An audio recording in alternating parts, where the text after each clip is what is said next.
Salut les phénomènes, comment on se retrouve pour cette nouvelle vidéo actualité? Le cas Leao fait énormément parler entre certains qui sont totalement pour et d'autres pas du tout. Et il y a aussi la partie qui est un peu plus nuancée, qui demande à en savoir un peu plus sur le prix de la transaction notamment, ou encore sur la motivation du joueur quant à vouloir presser, travailler, perdre un peu ce côté nonchalant. Enfin bref les phénomènes, on va faire un rapide tour de presse du côté de la Catalogne. On parlera donc, comme vous l'aurez compris, de Leao ou encore de Baldé qui pourrait recevoir une offre de 50 millions du côté de la PL, des latéraux italiens qui intéressent le FC Barcelone, le tout dans une vidéo rapide et efficace. Les phénomènes, si vous voulez soutenir la chaîne, vous savez ce qu'il vous reste à faire, le petit like, le petit abonnement, et maintenant plongeons-nous dans l'actualité. Commençons par quelques déclarations de Hansi Flick qui a longuement parlé aujourd'hui en conférence. Il nous a notamment parlé des renforts et du mercato. Il est en contact constant avec la direction au sujet du mercato. La saison n'est même pas terminée, qu'il planifie déjà la saison prochaine, ça sent plutôt bon. Ça se voit que ça se dit de beaux petits prénoms au téléphone, des pistes à la Bastoni, Alvarez et tout.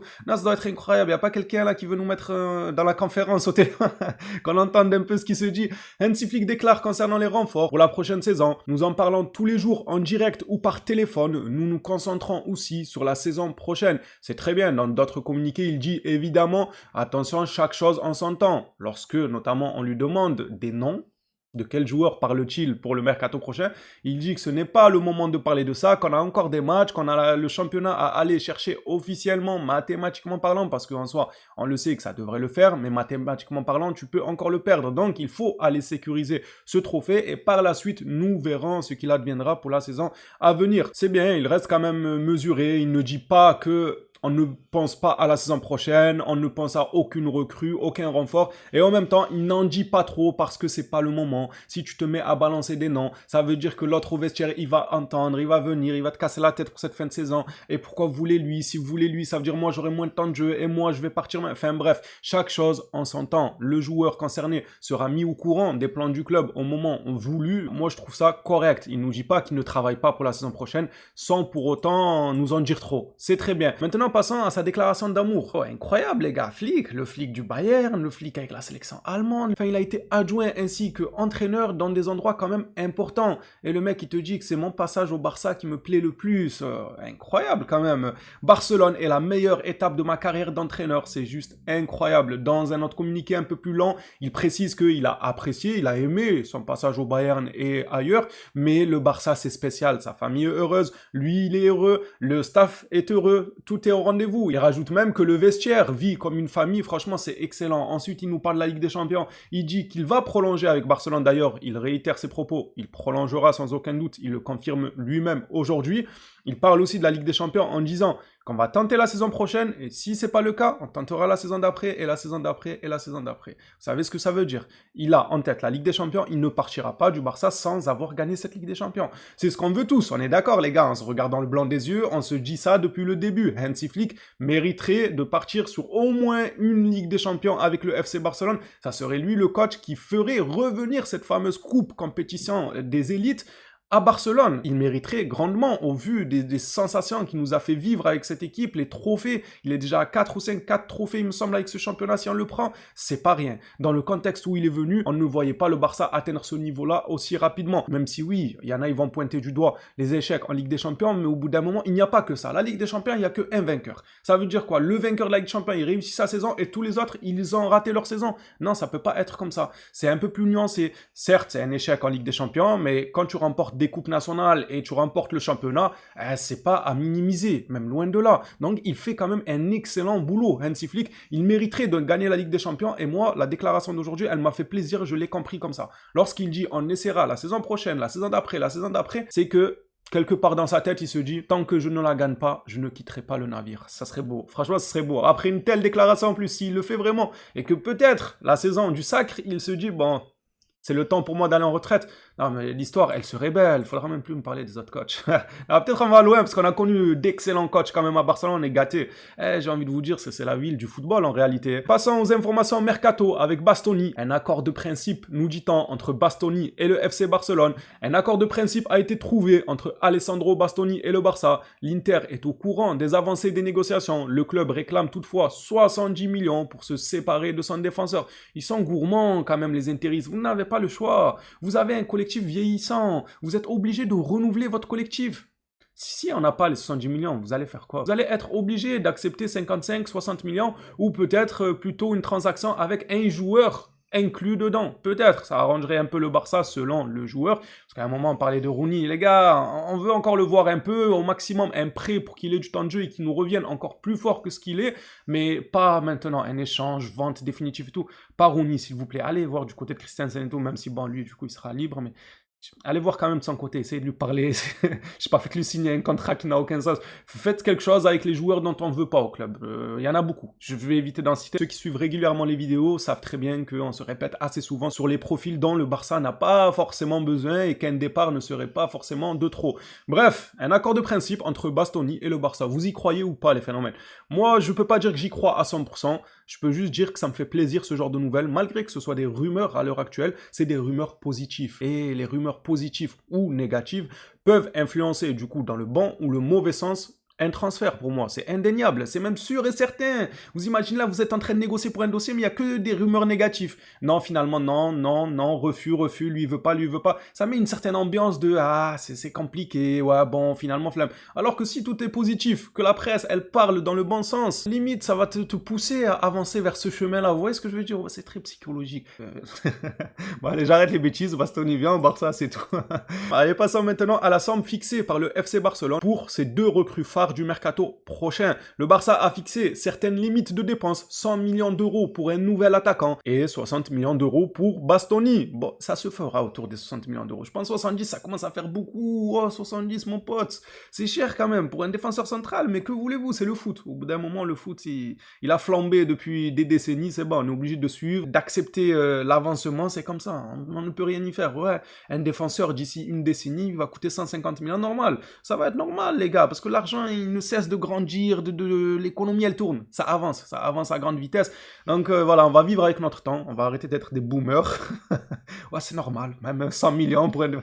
Ah, je rigole, 60, ça me paraît raisonnable. À vrai dire, 60, moi, ça me paraît être la somme idéale. 100 millions, pareil.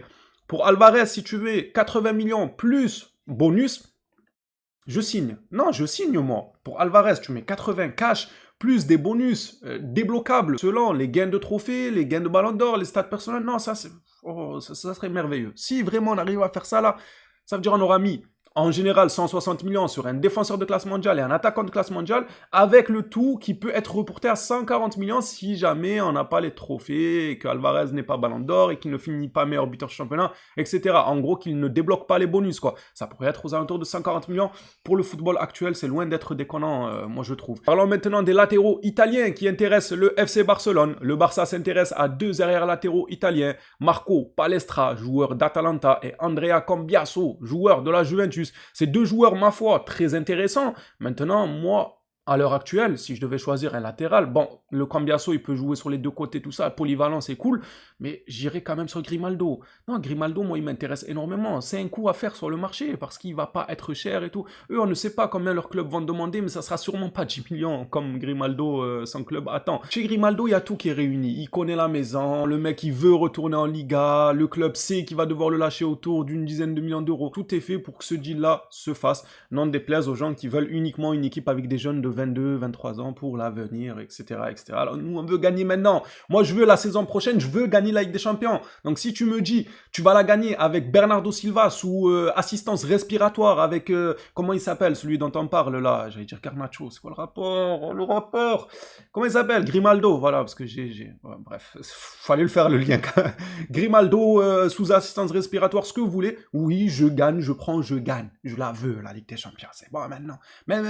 Même si Lewandowski, il avait encore du jus qu'il pouvait encore apporter, je vous aurais dit, on gagne la Ligue des Champions avec Lewandowski, je m'en fous. Ne me parlez pas d'avenir. On a fait quoi cette dernière décennie? Ça fait plus d'une décennie qu'on n'a pas gagné la Ligue des Champions. On a fait quoi? On a pensé à l'avenir.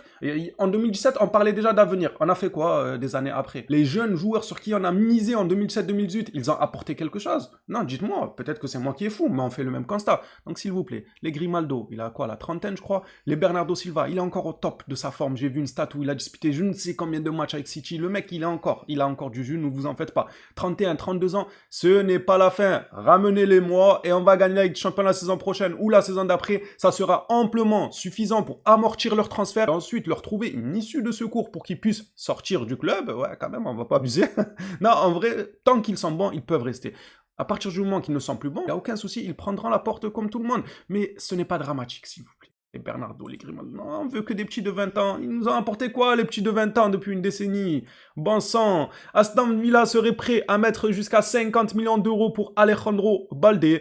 Vous vendez ou pas? Telle est la question pour cette vidéo actualité. Est-ce que Balde, pour 50 millions, vous vendez? Moi, ça dépend par qui on le remplace. Moi, je trouve que Balde stagne beaucoup. Il a une marge de progression, il a du ballon, il a un talent, mais ça fait quelques saisons. Moi, je le vois pas forcément évoluer d'une ligne, vous savez, vraiment haute. Tu vois, la courbe, elle est, il monte, ça stagne, ça monte, ça stagne. Le mec, il fait pas une fulgurance folle. Moi, ce que vous en pensez sur ce dossier, et on va passer à un énième dossier qui fait débat. On fait que des débats, nous, de toute façon, chez nous, les Blaugrana. L'AC Milan demande 45 à 50 millions plus bonus pour vendre Rafael Leao cet été. Le Portugais est ouvert à un transfert.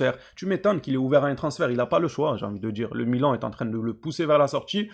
C'est le moment pour lui d'aller voir ailleurs un peu, se challenger, de se lancer un nouveau défi. Seulement, moi, je suis toujours pas OK pour que ce nouveau défi soit du côté du FC Barcelone. Je sais que je vais m'attirer les foudres de certaines personnes qui nous disent qu'il faut absolument saisir l'opportunité, mais Leao, 50 millions, c'est de la folie, mais le duo avec Yamal, ça va être quelque chose. Non, non, non, les gars, il faut qu'on revienne aux bases, aux fondations du FC Barcelone, là où on allait chercher un joueur parce qu'il était Barça compatible, et non pas parce qu'il est bon, mais qu'on va le formater pour qu'il soit Barça compatible une fois chez nous. Ça n'a pas marché ces derniers temps. On a fait l'erreur Joao Félix. Apparemment, ça nous a pas servi de leçon. On a voulu tenter Rashford. Moi et vous, on se disait Rashford, les gars, bon joueur de ballon, il s'est perdu à United, il peut être remotivé par un nouveau défi, etc. Il va s'adapter. Allons le chercher. Il vient finalement, tu vois que quand le joueur ailleurs, il n'est pas Barça compatible, c'est pas au Barça qu'il va devenir Barça compatible.